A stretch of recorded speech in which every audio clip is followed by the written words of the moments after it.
أعوذ بالله من الشيطان الرجيم. بسم الله الرحمن الرحيم.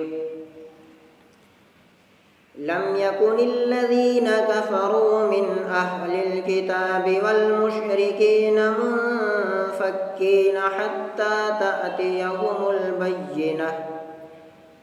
رسول من الله يتلو صحفا مطهرة فيها كتب قيمة وما تفرق الذين أوتوا الكتاب إلا من بعد ما جاءتهم البينة وما أمروا إلا ليعبدوا الله مخلصين له الدين حنفاء ويقيموا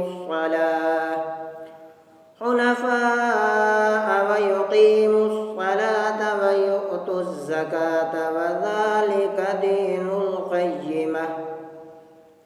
إن الذين كفروا من أهل الكتاب والمشركين في نار جهنم خالدين فيها أولئك هم شر البرية.